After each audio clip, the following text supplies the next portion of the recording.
ഇതെന്താണെന്നറിയണ്ടേ? ഇതാണ് പിരമിഡ്. പുരാതന ഈജിപ്തുകാരുടെ ശവകുടീരമാണ് പിരമിഡുകൾ. ഫെറവോമാർ, അവരുടെ രാജാക്കന്മാർ, രാജ്ഞികൾ ഇവരെല്ലാം മരണാനന്തര ജീവിതത്തിൽ നല്ല ഉറച്ച വിശ്വാസമുള്ളവരായിരുന്നു. ഇവരെ മമ്മിയാക്കി പിരമിഡുകൾക്കുള്ളിൽ നിരവധി നിധികൾ നിറച്ച് അടക്കം ചെയ്തു. പിരമിഡുകൾ കല്ലുകൾ കൊണ്ടാണ് നിർമ്മിച്ചിരിക്കുന്നത്. അവയ്ക്കുള്ളിൽ നിരവധി ഒളിഞ്ഞിരിക്കുന്ന അറകളുണ്ട്. ഇന്ന് പുരാതന ഗവേഷകർ ഈ അറകളുടെ ഉദ്ദേശ്യത്തെക്കുറിച്ച് വാദിക്കുന്നുണ്ട്. ഈ പിരമിഡ് രൂപത്തിനു മുന്നിൽ വ്യത്യസ്തമായ കഥകളുണ്ട്. പുരാതന ഈജിപ്തുകാർ കൃഷിയെ ആശ്രയിച്ച് കഴിഞ്ഞവരായിരുന്നു എന്നും അവരുടെ കൃഷി ഇടങ്ങളിൽ വെള്ളം കയറിയപ്പോൾ ആ വെള്ളം കുറഞ്ഞു വരുമ്പോൾ അവിടെ ഉയർന്നു വരുന്ന ഭൂമിയുടെ കൊടുമുടികൾ പുതിയ വളർച്ച കൈവരിക്കുവാൻ തുടങ്ങിയത് അവർ ശ്രദ്ധിച്ചു എന്നും പുരാതന ഈജിപ്തുകാരുടെ മനസ്സിൽ ഈ മൺകൂനകൾ പുതിയ ജീവൻ പ്രകടമാക്കിയെന്നും വെള്ളത്തിൽ നിന്ന് ഉയർന്നു വരുന്ന പുതിയ ജീവന്റെ ഉറവിടമായി മൺകൂനയെ കണ്ടു എന്നും പറയപ്പെടുന്നു. അവർ തങ്ങളുടെ ക്ഷേത്രങ്ങളിൽ ആരാധന നടത്തുമ്പോൾ ചിലപ്പോൾ ജീവന്റെ ആരംഭത്തിന്റെ പ്രതിനിധാനമായി ഒരു മൺകൂനയെ അവർ സംയോജിപ്പിച്ചു. ചിലപ്പോൾ ഇത് മണ്ണിന്റെയോ മണലിന്റെയോ ഒരു കൂനയായിരുന്നു. കുറച്ചു കഴിഞ്ഞപ്പോൾ അത് കൂടുതൽ സ്ഥിരമായി ഒരു കല്ലായി പരിണമിക്കാൻ തുടങ്ങി. ഈ കാണുന്നത് ലോകത്തിൽ 38ാം സ്ഥാനമുള്ള ഈജിപ്താണ്. ഇതിൻ്റെ ഔദ്യോഗിക നാമം എന്ന് പറയുന്നത് അറബിക് റിപ്പബ്ലിക് ഓഫ് ഈജിപ്ത് എന്നാണ്.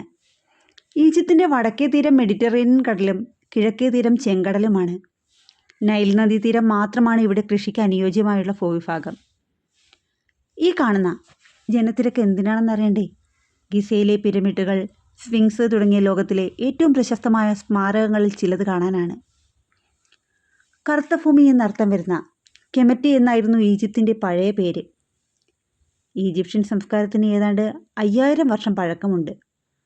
നൈൽ നദീതീരത്ത് ഉടലെടുത്തതിനാൽ ഈജിപ്തിന് നൈലിൻ്റെ ദാനം എന്നും അറിയപ്പെടുന്നു. ഗാംഭീര്യമുള്ള ശവകുടീരങ്ങളായി മാത്രമല്ല, തങ്ങളുടെ നാമം എന്നും ഓർക്കാൻ കാരണമാകുന്ന നിർമ്മിതികൾ എന്ന ആവശ്യം മുന്നിൽ കണ്ടുകൊണ്ടാണ് ഫെറവോമാർ പിരമിഡുകൾ സൃഷ്ടിച്ചത്.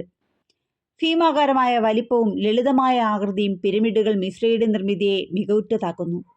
ലോകത്തിലെ തന്നെ ഏറ്റവും പഴക്കമേറിയത് ഗിസയിലെ മഹാപിരമിഡാണ്. പുരാതന ലോകാത്ഭുതങ്ങളിൽ ഇന്ന് അവശേഷിക്കുന്ന ഏക നിർമ്മിതിയും ഈ പിരമിഡാണ്. മനുഷ്യന്റെ ശിരസും സിംഹത്തിന്റെ ശരീരവുമുള്ള ബൃഹത് ശില്പമാണ് സ്ഫിങ്സ്. ഈ പിരമിഡുകളുടെ നിർമ്മിതിയെക്കുറിച്ച് വ്യത്യസ്തമായ അഭിപ്രായങ്ങൾ നിലനിൽക്കുന്നുണ്ട്. ഇത് മനുഷ്യരല്ല നിർമ്മിച്ചതെന്നും അഗ്നിപർവ്വത വിസ്ഫോടനങ്ങളിലൂടെ ലാവാപ്രവാഹം മൂലം മല പോലെ ഈ ഘടന ഉയർന്നു വന്നു എന്നും പറയപ്പെടുന്നു. അല്ല, ഇത് നിർമ്മിച്ചത് അന്യഗ്രഹ ജീവികളാണെന്നും ചിലർ വാദിക്കുന്നു. മല പോലെ ഉയർന്നു വന്ന ഈ ഘടനയെ മനുഷ്യർ ചെത്തിമിനുക്കി പിരമിഡ് രൂപത്തിലാക്കിയതാകാമെന്നും പറയപ്പെടുന്നു. 2500 വർഷം മുമ്പ് അടക്കം ചെയ്ത ഒരു മമ്മി.